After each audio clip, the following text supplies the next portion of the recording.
विनोद सिंह जी जे गढ़हनी के प्रखंड प्रमुख बानी, वहाँ के भी हमार प्रणाम बा। और साथ ही साथ रोज सबके होली के ढेरों सारी शुभकामनाएं बा हमारा तरफ से।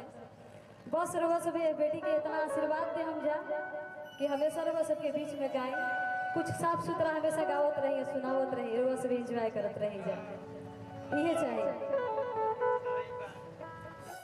और साथ ही साथ अभी हमने के कोडवा पकड़ले रही भैया, अभी राजा भैया बहुत ही अच्छा गाना गईनी है, बहुत ही प्यारा लागल है। और रोज सुबह तेरे हमने के साथ देते रही जा। और कहे के बाद कि ओम जयंती मंगला काली, ओम जयंती मंगला काली,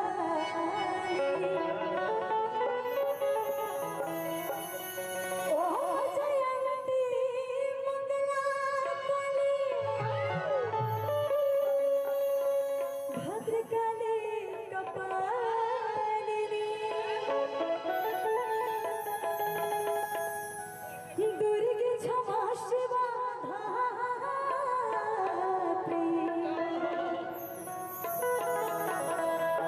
स्वधा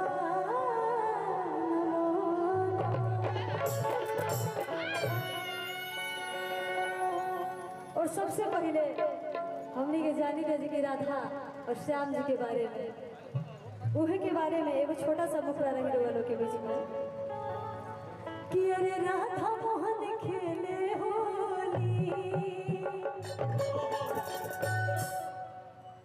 अरे राधा मोहन खेले होली,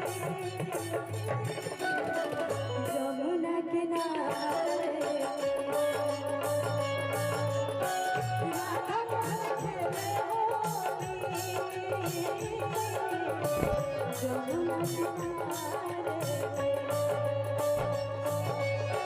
गंगा के किनारे उड़ उड़ाई फिरिया,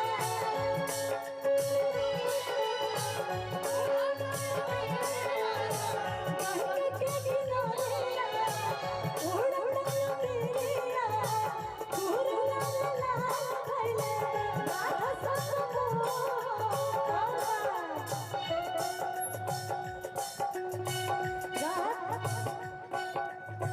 राधा मोहन खेले होली,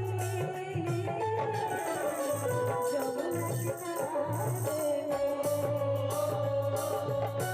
राधा मोहन खेले होली, जमुना किनारे।